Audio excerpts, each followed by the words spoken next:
Hey folks, welcome back. Hope you're doing well out there. So today's video is going to be a little bit of a different twist on my normal content here on the channel. Hopefully this will be interesting for you guys.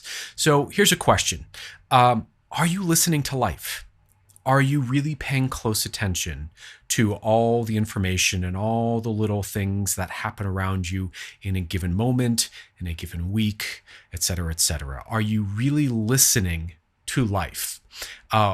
One of the ideas I want to offer you here is that life is always offering us little pointers and guidance and suggestions that kind of tilt us towards, let's say, our path of optimal well-being and optimal growth.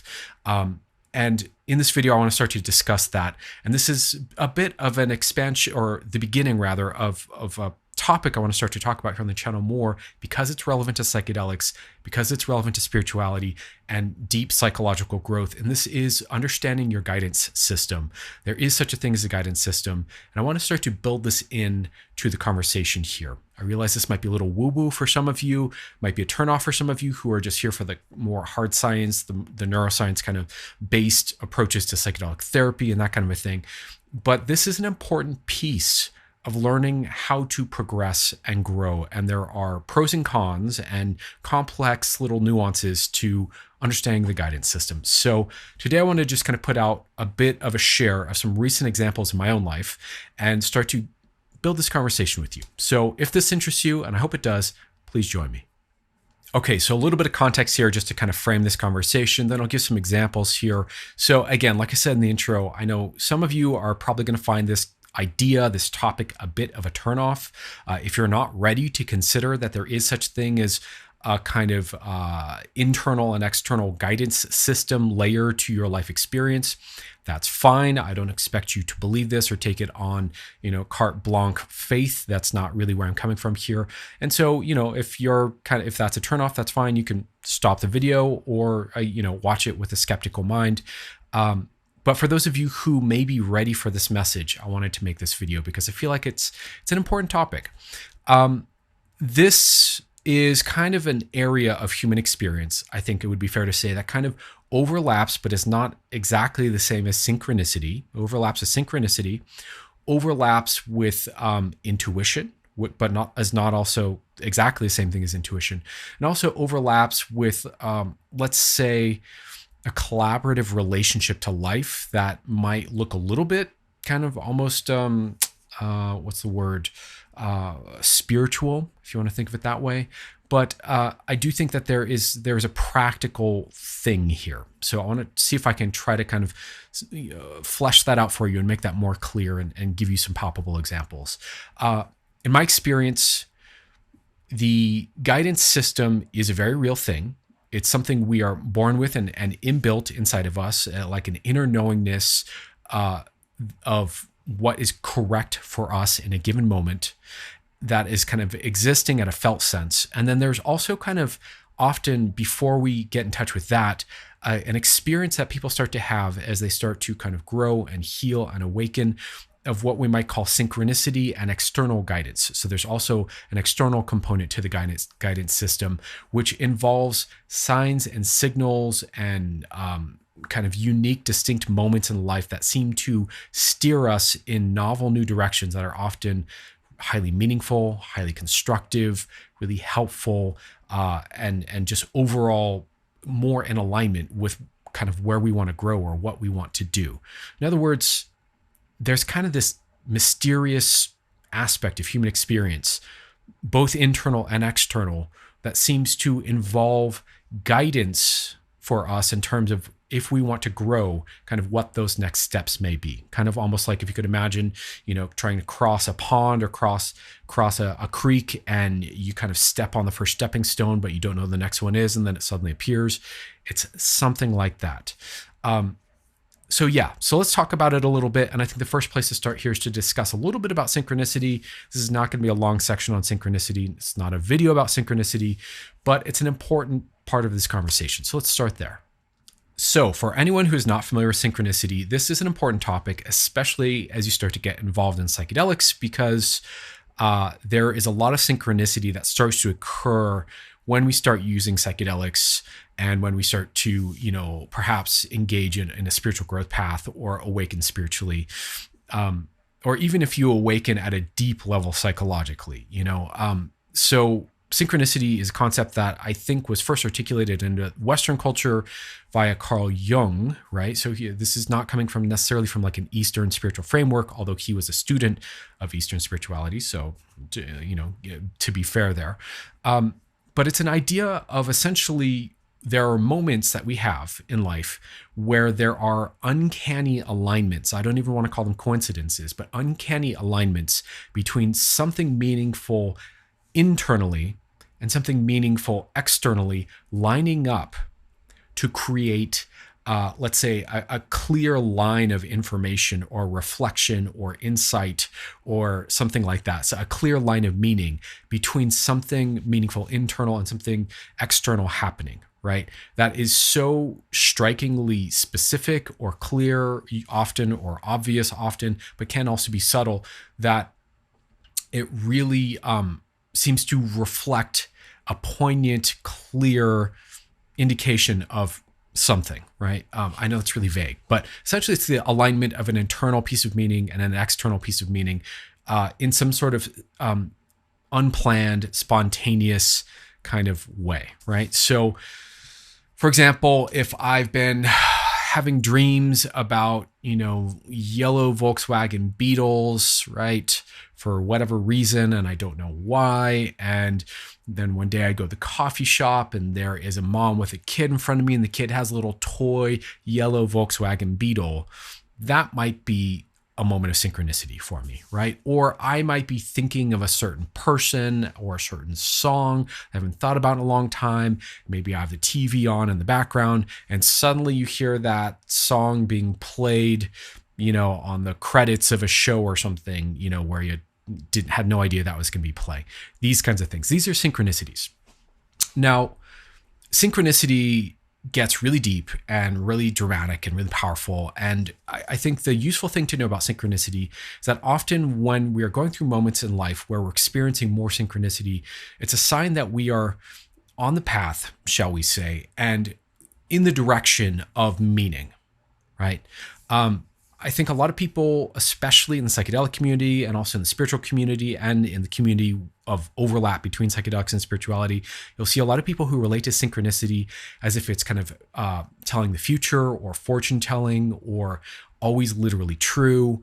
And I don't think that that's quite an accurate conception of it. I think synchronicity can just be more of a symbolic emotional resonance of meaning in general, that you're on a meaningful path, moving towards growth, towards your next steps. It's kind of pointing you or pulling you in the direction of something meaningful, but it doesn't mean necessarily that all the synchronicities that happen are true, literal, accurate, and predictions of a future you're going to experience.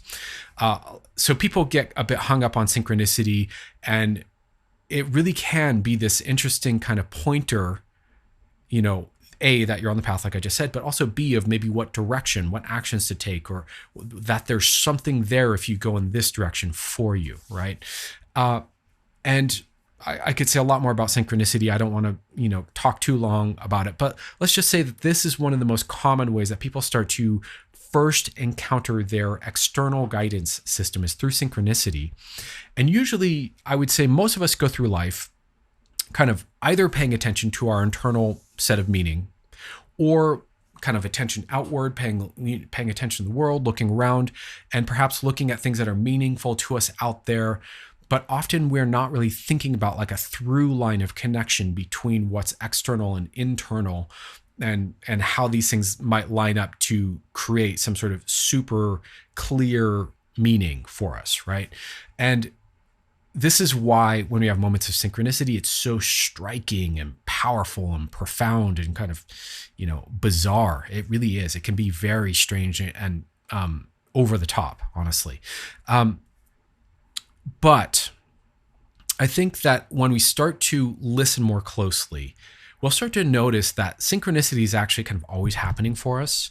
And I think, when you get deeper into psychedelics and deeper into noticing the alignments between the internal and the external, we start to see that life is always communicating to us and kind of reflecting where we're at, reflecting to us things about our past, perhaps, also reflecting to us points of meaning moving forward.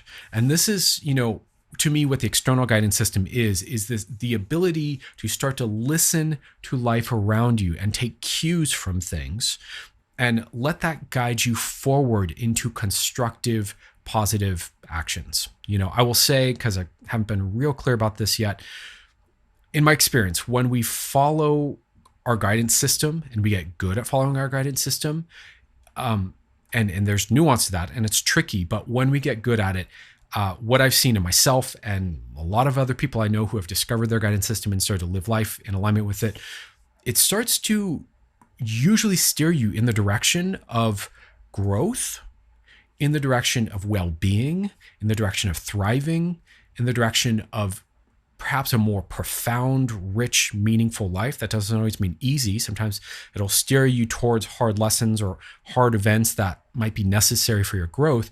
But in general, your inner guidance system will kind of pull you out of the loop of kind of numb, dull, kind of static complacency, kind of treading water in life, and pull you into growth, pull you into movement, pull you into expansion.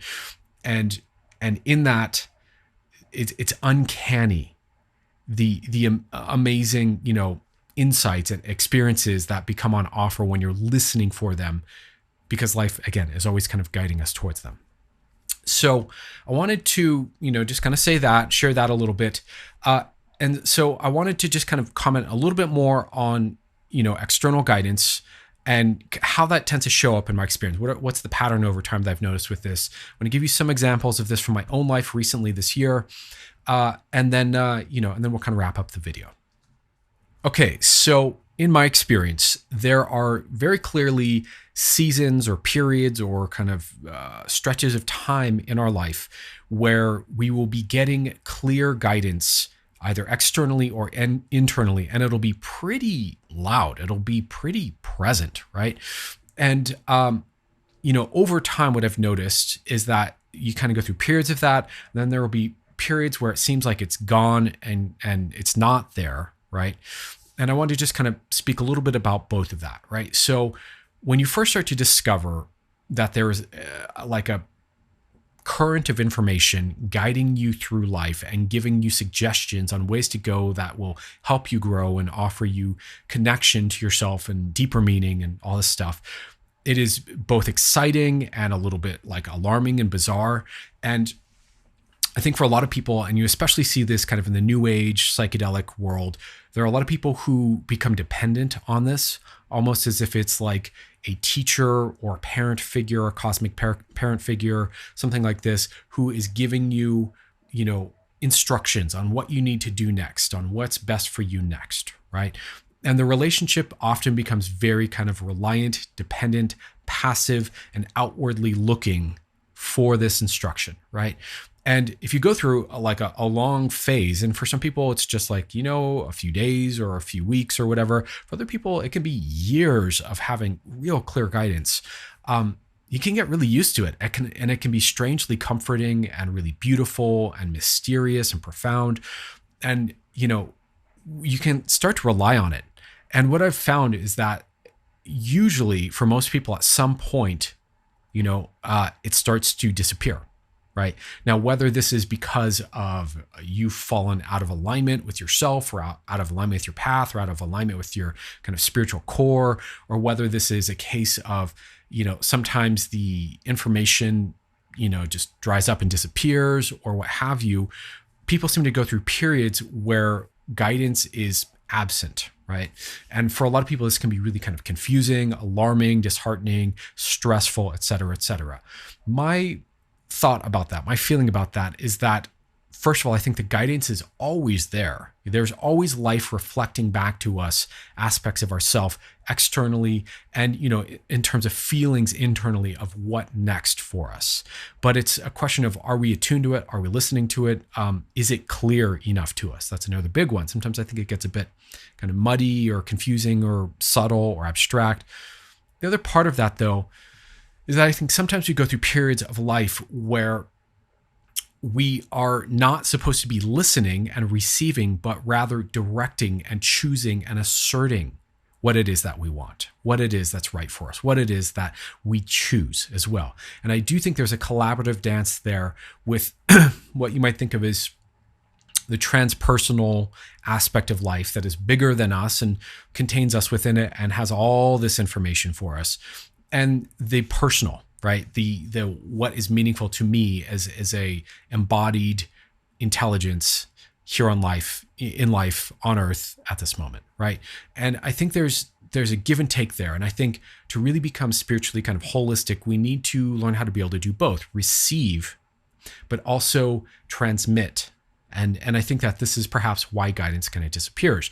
But the major point I want to make in this section is just for you to know, if you're kind of new to this conversation and you're like, whoa, Dave, this is kind of some far out stuff, that yes, guidance is real.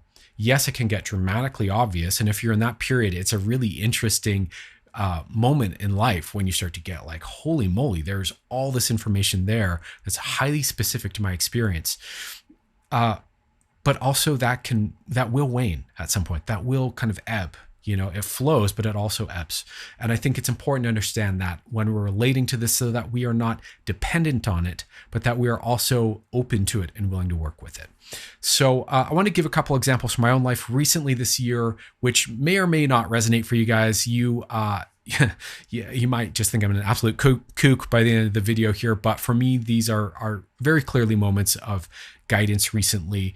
And really what prompted me to make this video. I want to start talking about listening to life, because I think this ability to listen and see and be open and be receptive is a core life skill that translates across the board. This translates with your own healing journey. This translates with your self-relationship. This translates to your relationships with others. This translates to your ability to think clearly. This translates to your ability to grow spiritually and yes, to even kind of like align with kind of these deeper, bigger currents of life force in life, right? So let me give a couple examples here, and hopefully this will kind of ground it out a little bit and help it make sense for you. Okay, so with this section, I've got to be careful because these are kind of real world experiences I had this year, and I don't want to name names, and I don't want to like make anybody feel bad or, be unfair. And I don't want to be overly personal with my share here. So bear with me while I kind of sort through how I want to communicate this, but I want to give a couple examples from my own life that really have steered me in really powerful directions. So the first one is I was contacted by a very good dear friend of mine earlier this year, kind of out of the blue. He and I are in touch, but we're not talking frequently and regularly. And he hit me up, and we used to be in a band together back when we were teenagers, and it was like a heavy metal band. And we had played some shows. And it's this kind of cherished memory for both of us. And somewhere my folks have video from those shows, right? That they took, like home video with a VHS camera. And he hit me up out of the blue, and he's like, hey, do you have those videos? Like, can you find those? Where are those? I'd love to see them. And, at the time, my folks, for the record, live about 10 hours away from me. They've moved a lot. All their stuff's in boxes. Probably be really hard to find. It's probably in a storage center somewhere.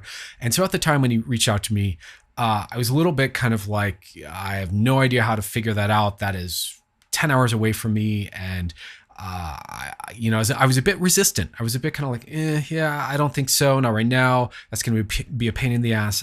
I'd love to get that to you, but give me time. I don't know when that's going to be possible, kind of a thing. Right. So at that time, when he hit me up, I was, I was kind of like brushed him off a little bit, and I was just kind of like, yeah, okay, in the future.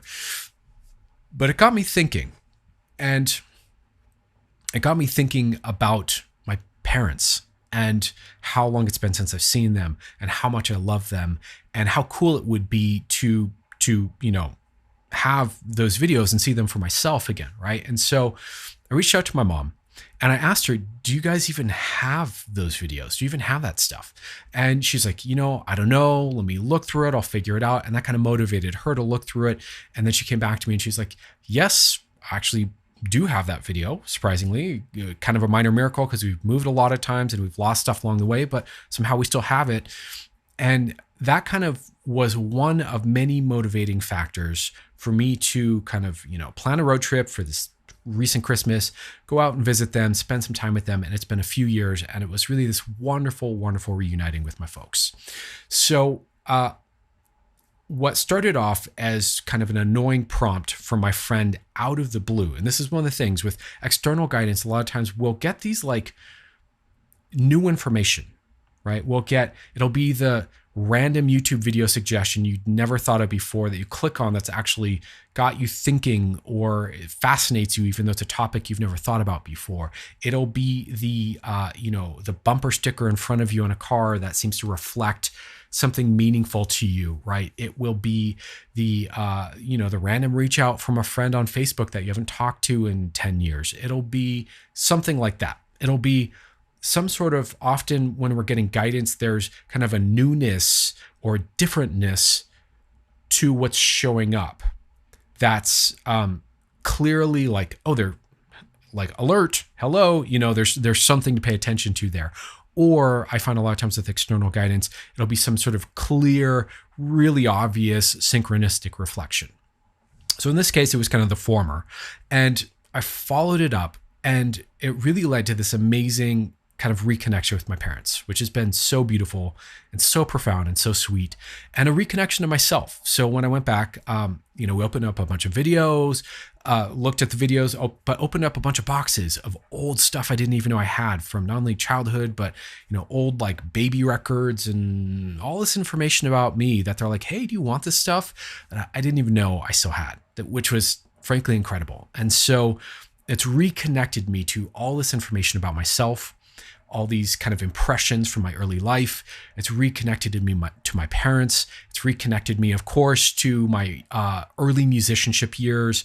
And so it's created this whole amazing cascade of meaning in my life that I probably would not have gotten if I was just kind of dismissive of my friend, didn't try to go see my folks, didn't get me asking my mom about it, any of that, right? So there's been this whole huge blessing of really rich, beautiful, deep meaning that has come out of that one experience. Let me give you another example here. This one I have to be a little more careful with. But let's just say over the summer at some point, I had an experience with the person I was living with here where they got really upset with me kind of out of the blue, and I didn't see it coming, where essentially, long story short, they were kind of, laying low one night, trying to take care of themselves. I did not know they had gone to bed early. I was watching a movie around 7:30 at night, moderate level, not very loud, but apparently louder than was tolerable for this person. And they ended up like really kind of blowing up at me about it. I was, being inconsiderate, so totally own that. But the other side of that coin is the blow up was dramatic and way bigger than I expected and had a lot of impact on me. Right now, I'm not saying this to shade this person and totally understand. And, this isn't about interpersonal drama here. The point is that when that happened, it got me really starting to reflect and go, maybe this isn't the best living situation for me. I'm in a situation now financially where I don't have to live in a small town with my family anymore. I'm in a situation where I could probably do with my own space, and get my own space where I'm not going to be impacting other people if I'm a little bit noisy, this kind of thing. And, where could I be where I'd be thriving more rather than just kind of getting by, right? And so it prompted this entire kind of rethink of my living situation, which was probably, quite frankly, due, right? And so in that moment, as kind of jarring and as upsetting as it was, it really prompted me to look at my situation and stop and listen to life and listen to what's kind of being pointed out here, which is that this living situation is a bit, combustible and unstable, and that there's probably a better living situation for me. And it's probably time for me to go seek that better living situation. Right. So, long story short, I started kind of looking around, thinking about it, feeling into it, intuiting into it, crunching numbers, all that kind of stuff, and have made the decision to move to Colorado. And so, I'm thrilled about this. I'm like super excited about this. And I think it's potentially going to be a really big upgrade for me and a really big, smart decision. We'll see. Who knows? It's hard to say what's what until you're in the experience. And this is kind of a truism of life that, all future possibilities are theories until we experience them, right? So all the things we think would be great or think will be terrible, we don't know till we're kind of in the experience. But I have a good hunch based on a lot of different things that Colorado and kind of, in general, the culture there will probably be a good fit for me on a lot of different levels. So after a bit of thinking about it, I decided to, kind of move. And I don't know, because I was kind of in a bit of a complacent, comfy rut here, if I would have been as motivated to go ahead and do that and kind of get that in motion and get that going. I don't know if I would have been as motivated without that kind of jarring moment of, okay, I got to fix this. I got to do something about this, right? So what started as a really fairly upsetting, stressful experience for me turned into probably, if I'm looking more deeply at it, a beautiful prompt to improve my life and improve my circumstances. And potentially with that, really level up my life, level up my ability to serve, to give to others, to be trained and mentored by other people in this field, et cetera, et cetera, et cetera, right? So overall, huge blessing, right? Huge piece of guidance that I kind of needed because, again, I was in a comfy rut that I don't know if I would have really received, without a bit of a shakeup there. And so this is another example of how external guidance can come, right? And this kind of points to how often external guidance can come in form of beauty and synchronicity or some compelling, yummy something that we see out there that we feel called to. But sometimes external guidance also comes in the form of a no, or the form of conflict, or the form of a challenging moment, or something else that spurs you to look more closely and think about it. I think the key here is to stop and look and listen instead of simply react, right? Instead of just being a ping pong ball bouncing off of life everywhere you go. That's not what I'm advocating here. And I think that's how a lot of people who end up kind of following external guidance go. They just become these highly reactive, highly sensitive kind of ping pong balls that are ungrounded in life. That's not what I'm saying here.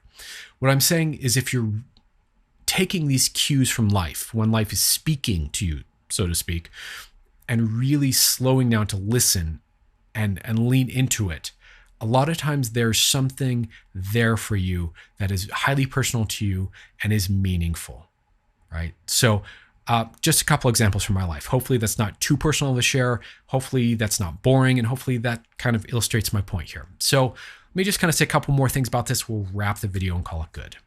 So with external guidance, one of the things I really want to communicate to you here and kind of try to make clear is that that's not necessarily the same thing as knowing what's going to happen or knowing exactly where it's leading you. Right? I think it's important to understand that when we're engaging with our guidance system, there's a lot of unknowns still in terms of the future or where it's guiding us. And there's a certain element of faith or trust that's involved in engaging with life in this way.